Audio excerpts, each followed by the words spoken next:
시청자 여러분 안녕하십니까? 요즘 코로나19 이후에 증시가 잘 나가다가 여러 가지 요인으로 해서 갈림길에 놓이는 것 같습니다. 그래서 시장에서 오랫동안 경험이 있으신 분들의 조언이 필요한 시점이 아닌가 생각합니다. 유한따의 최성민 이사님 모셨습니다. 최사님 안녕하십니까? 네. 최근에 좀 증시가 갈림길이 있는 것 같아요. 전체적으로 증시 흐름부터 좀 이렇게 말씀해 주시죠. 네, 기본적으로 지금은 조정 국면이지 않습니까? 네네. 여러 가지 이슈들이 많이 있고 그로부터 나오는 리스크들이 많습니다. 선거가 내일이고 그다음에 불복을 할 거냐 말 거냐 이런 이슈도 좀 나오는 것이고요. 네. 그다음에 소요 사태 이런 것들도 우리가 무시할 수 없습니다. 조정을 받을 때 공부를 하고 준비를 하고 그다음에 조정 국면에서 벗어날 때 이제 주식을 뭐 재매수하든지 여태까지 가지고 있던 현금을 재투입하든지 이런 것이 중요한 것이지. 남들이 전부 다 시장이 뜨겁고 이게 난리가 난다. 앞으로의 수익률이 엄청날 것이다라고 생각하고 하실 때는 사실은 그때가 됐죠? 네네. 그때는 팔아야 되죠. 그렇죠. 거꾸로. 네네. 그렇습니다. 그래서 그 말씀 예. 좀 드리고 싶습니다. 네. 예. 이번 주에 가장 관심이 되고 최 이사님 모시게 된 배경은 역시 미국에서 대통령 선거 네. 이게 있지 않습니까? 네네. 이럴 때 앞으로 대선 이후에 미국 증시라든가 이런 쪽 전체적으로 좀 말씀해 주시기 바랍니다. 우리가 이제 공포 지수라고 불리우는 네네네. 내지는 변동성 지수라고 불리우는 VIX, Volatility Index에 대해서 좀 말씀드리고 싶은데 사실은 지난 한 3, 4주간 Volatility Index, VIX 인덱스가 이제 굉장히 많이 올랐습니다. 네네. 올랐다는 건 안 좋은 거죠. 그만큼 네네. 변동성이 크다는 것이니까. 네네. 그런데 이게 보면은요, 과거에 대통령 선거가 이제 수십 번이 있지 않습니까? 네네. 그런 것들을 전부 다 통합해서 평균을 한번 내보면 일반적으로 보면은 한 대통령 선거 5일 전, 그러니까 네네. 뭐 전주 목요일, 금요일 정도 되겠죠? 네네. 그때 정도가 Volatility Index, VIX 인덱스의 이제 피크다, 최정점이다라는 것이거든요. 네네. 그게 이제 통계학적으로 그렇습니다. 이제 대통령 선거가 이루어지고 그 이후로부터는 이 Volatility Index가 이제 급격히 사실은 뭐 조정은 있습니다만 중간중간에 급격히 떨어집니다. 네. 떨어진다는 것은 이제 시장이 좋다는 것이죠. 과거에는 그랬다 하더라도 이번에는 트럼프라는 개인적 특성, 그다음에 바이든 민주당 후보, 그다음에 여기에 사회적으로 국민들이 어떤 가치 분열 이런 것에 대해서 좀 다른 결과가 나오지 않겠습니까? 그래서 이제 그 두 가지 이슈가 있는 것이죠. 하나는 네네. 이제 코로나가 금요일 날 10만이 넘어가지 않습니까? 그럼 10만이 미국이 인구가 얼마죠? 한 2억 5천 된다고 치면 네네. 우리나라 5천만이면 우리나라 5분의 1이면 10만이면 우리나라에서 일일 확진자가 2만이 나온다고 얘기할 수 있는 거 아닙니까? 네네. 우리나라가 2만이 나온다 그러면 아마 뭐 믿을 수 없는 뭐 진짜 소요 공포 사태가 질러지죠? 네네. 그 패닉이 일어날 겁니다. 근데 미국에서는 그렇지 않다라는 것이죠. 그것은 이제 사실은 영국에서도 애스트라제네카가 일단은 긴급 승인을 받을 수 있다라는 얘기도 나오고 있고, 그다음에 뭐 존슨앤존슨이나 파이저 같은 경우에도 물론 뭐 긴급 승인을 안 해줄 수도 있습니다만 백신이 나온다는 그런 확신이 좀 있는 것이고 그 날이 1분, 2분, 하루 이틀에 가까워지는 거 아니겠습니까? 그러니까 어떤 이슈가 지금 시장에 더 임팩트, 포지티브 임팩트, 그러니까 긍정적인 임팩트를 가할 수 있느냐의 문제인 것도 같고요. 두 번째는 베벌리 힐스도 지금 예를 들어서 뭡니까? 명품 거리에 그런 정문들을 전부 다 나무로 이렇게 못으로 바꾸고 있습니다, 지금. 그 뜻은 뭐냐면 이제 선거 이후에 그 소요 사태가 일어날 수 있으니까 그 주인들이 그거를 이제 뭐 우리 합판이라고 그런가요? 합판으로 해서 이제 못으로 전부 다 박아가지고 지금 위험에 좀 대처하고 있거든요. 이런 것들은 좀 있습니다. 월마트에서는 총기나 이런 탄약 같은 것들은 이제 팔지 않고 있습니다. 사람들이 많이 살까봐. 여러 가지 이슈가 있습니다. 그래서 이런 것들이 물론 걱정이 됩니다. 걱정이 되는데 어쨌든 시간이 좀 걸리겠지만 뭐 아주 비근하게 굉장히 소위 표차가 차이가 안 나서 문제가 생기면 모르겠지만 현재 한 10%포인트 차로 만약에 바이든이 그대로 당선이 된다면 미국 국민의 가치와 미국의 정치 역사와 민주주의의 밸류와 이런 것들을 좀 믿어간다면 우리는 뭐 크게 문제가 없을 것이다라는 개인적인 의견을 가지고 있습니다. 네. 예.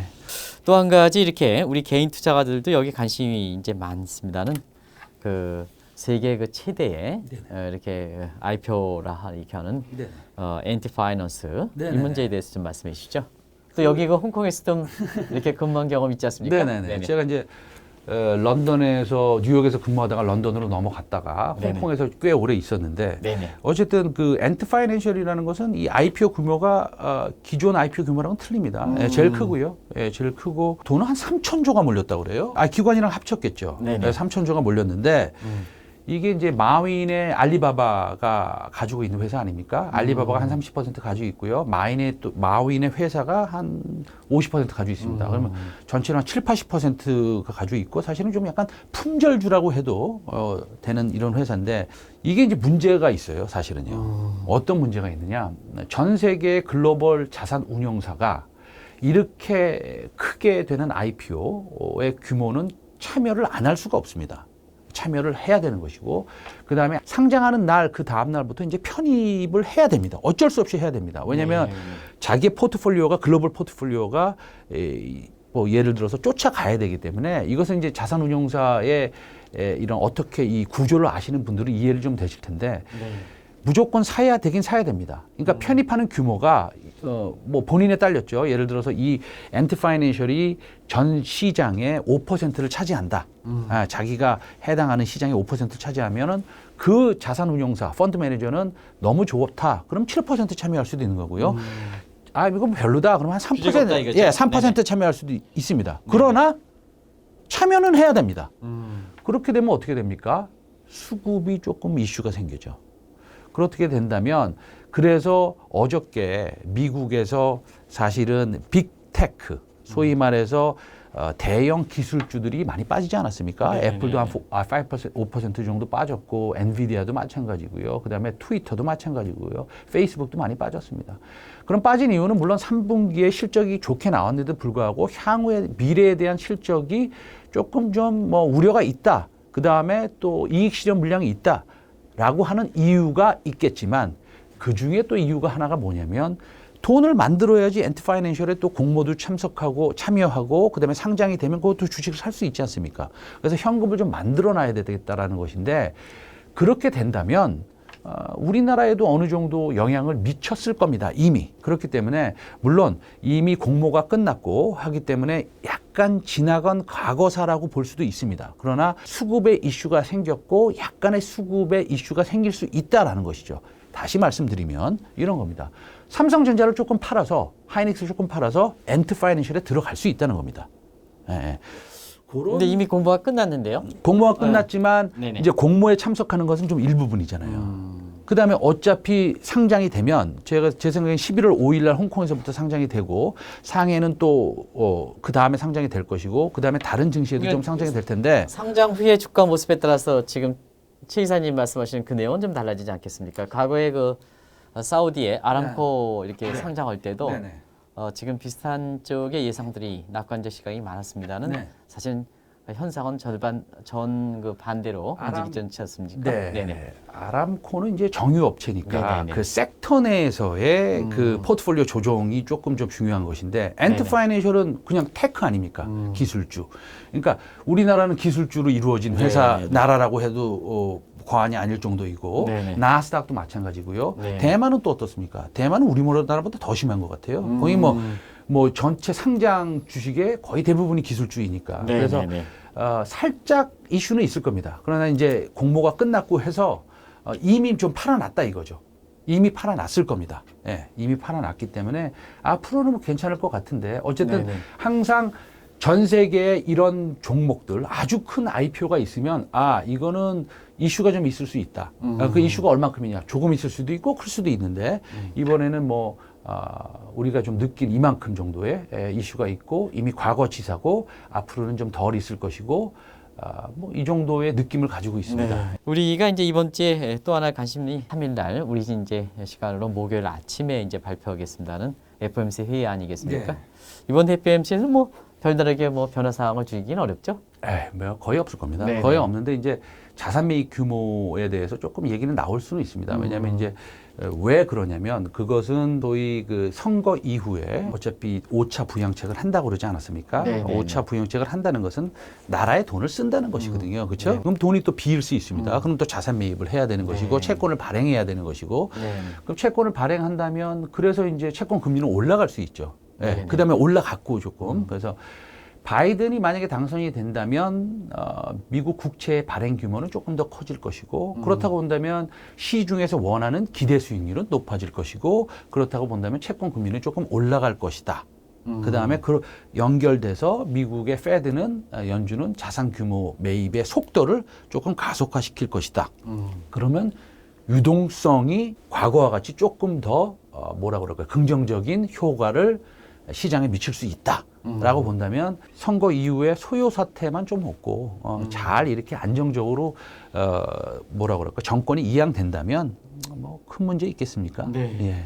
최 이사님이 보는 향후의 주가 뭐 유망 종목 한 3개 정도 이상. 매수 매도의 추천은 아니고요. 네네. 제가 소개시켜 드리는 거고 저희 유안타 증권의 오피셜 비유, 공식적인 비유와는 관계가 없고요. 제 개인적인 견해입니다. 오늘 말씀드리면서 네네. 저는 기아차 좋아하죠. 네, 예, 기아차. 네. 예, 기아차 좋아하는데 네네. 실적이 너무 좋게 나오지 않았습니까? 네네. 예, 그래서 지금 그 엔진 소요 비용 충당금을 쌓았음에도 불구하고 지금 뭐 사실은 좋은 실적이 나왔으니 앞으로도 좀 좋을 거라고 보는 것이고요. 그 다음에 사실은 이 현대차나 기아차나 지금 10년 그 신규 모델의 모멘텀이 있는 겁니다. 이제 네네. 10년마다 사실은 모델이 좀 기하급수적으로 많이 나올 때가 있거든요. 그때가 사실은 2020년이었습니다. 네네네. 근데 2020년에 많이 나와야 되는데 꽤 나왔어요. 그런데 이제 코로나 사태로 말미암아 조금 모델이 나오는 속도와 수가 조금 이연됐습니다. 그래서 2021년도에 이연될 거고 사실은 이런 내구재 같은 것들은 이제 코로나 사태가 좀 해소가 되고 예, 해야 되지 않겠습니까? 예, 그래서 그렇게 된다면 아마 2021년에는 기아차가 조금 뭐 현대차도 좋은데 예, 뭐 둘 중에 하나 고르라면 예, 기아차 좀 괜찮을 것 같습니다. 네. 예. 또 소속돼 있는 회사 여부와 관계없이 개인적인 의견을 여쭤본다. 그래서 시청자분이 참고하시기 바랍니다. 고맙습니다. 감사합니다.